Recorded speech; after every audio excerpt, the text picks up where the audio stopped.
सामने द्रव्य संग्रह की यह 45वें नंबर गाथा है। यानी हम 44 गाथाएं 44 गाथाएं पढ़ चुके हैं।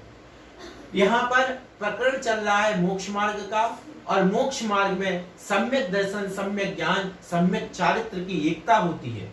हमने सम्यक दर्शन का मतलब समझा, उसके बाद सम्यक ज्ञान का, और इन्हीं के साथ में हमने वो भी प्रकरण देखा उपयोग का, जहां पर ज्ञान दर्शन की बात की गई थी। तो ज्ञान दर्शन देखा कि ज्ञान साकार रूप है और दर्शन निराकार रूप है।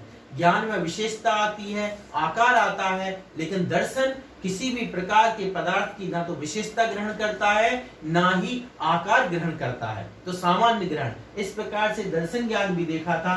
अब अपने सामने चारित्र की बात आती है तीसरे नंबर पर, सम्यक दर्शन, सम्यक ज्ञान और सम्यक चारित्र। अब चारित्र को यहाँ पर दो तरह से विभाजित किया जाएगा, व्यवहार चारित्र और निश्चय चारित्र। तो इस गाथा में हम व्यवहार चारित्र देख रहे हैं। देखते हैं गाथा।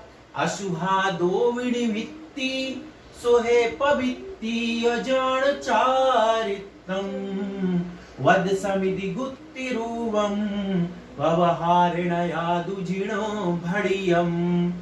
क्या कहा गया है? असुहादो, असुह यानी अशुभ, तो अशुभ से विनिवृत्ति मतलब होता निवृत्ति। निवृत्ति का मतलब क्या होगा? दूर हो जाना, अशुभ को छोड़ देना। तो अशुभ से निवृत्ति। सुहे पवित्ति, सुहे यानी शुभ में, पवित्ति यानी प्रवृत्ति, तो शुभ में प्रवृत्ति, अशुभ से निवृत्ति, शुभ में प्रवृत्ति। जान चारित्रम, जान यानी जानो, चारित्रम यानी चारित्र। तो अशुभ से निवृत्ति, शुभ में प्रवृत्ति, इसी चारित्र जानो। कैसे कैसे? वध यानी व्रत रूप में, समिधि यानी समिति, गुप्ति यानी गुप्ति, रूपम यानी रूप है। वह जो चारित्र है वह कैसा है? व्रत, समिति, गुप्ति रूप है। व्यवहार नया, व्यवहार नय से, व्यवहार नय से, दो यानी और। जिण भड़ियम, जिनेन्द्र देव ने कहा है। किससे कहा है? व्यवहार नय से जिनेन्द्र देव ने कहा है। कहने का मतलब क्या हुआ यहाँ पर कि यहाँ पर जो ये चारित्र बताया जा रहा है ये व्यवहार चारित्र है। व्यवहार नया यानी व्यवहार नय से कहा गया है।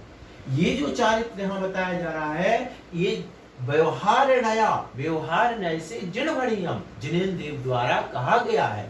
कैसे कहा गया है? अशुभादो निवृत्ति, अशुभ से निवृत्ति, अशुभ से निवृत्ति। फिर उसके बाद सुहे पवित्ति, शुभ में प्रवृत्ति। जान चारित्रम, चारित्र जानो। वह चारित्र कैसा है? व्रत, समिति, गुप्ति रूप है। ये व्यवहार से जिनेन्द्र देव ने चारित्र कहा है। अब अपन को ये देखना है कि यहाँ पे बताया गया है अशुभ से निवृत्ति होती है, शुभ में प्रवृत्ति होती है, तो उसका रूप क्या दिखता है? कैसे समझ में आएगा कि यह अशुभ प्रवृत्ति को छोड़ चुका है और शुभ में लग चुका है? तो आचार्य कहते हैं उसके व्रतों का ग्रहण हो जाएगा। क्या हो जाएगा? उसके व्रत दिखेंगे। अहिंसा, सत्य, अचौर्य, ब्रह्मचर्य, अपरिग्रह, इन व्रतों के रूप में होगा। 5 समिति, ईर्ष्या, भाषा, ऐषणा, आदान निक्षेपण और ईर्ष्या, भाषा, ऐषणा, समिति आदि के रूप में। फिर गुप्ति, मन, वचन, काय, गुप्ति रूप में यह चारित्र दिखाई देता है। एक जो ऐसा चारित्र है व्रत पालते रूप में, गुप्ति, समिति पालन के रूप में, यह व्यवहार चारित्र है। व्यवहार जैसे कहा है, लेकिन किसने कहा है? जिनेन्द्र देव ने कहा है। मतलब ये चारित्र झूठा नहीं है, ये जिनेन्द्र भगवान ने कहा है कि ये चारित्र स्वरूप है। हम चारित्र कैसे पहचानेंगे?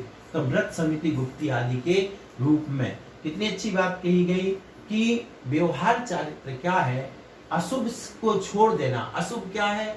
हिंसा, झूठ, चोरी, कुशीर आदि कसाय हुई, तीव्र क्रोध, मान, माया, लोभ आदि हुए, इनको छोड़ देना। और सुहे प्रवृत्ति, शुभ प्रवृत्ति क्या है? जो हमारी आत्मा का कल्याण करे, जो मोक्ष मार्ग को प्रशस्त करे, देव शास्त्र गुरु के प्रति भक्ति, व्रतों का पालन, ये शुभ प्रवृत्ति कहलाती है, जिससे जीवों की हिंसा ना हो। ये सारी चीजें सुप्रवृत्ति हैं। इनको चारित्र जानना है। यह चारित्र कैसे होता है? व्रत समिति गुप्ती रूप में होता है।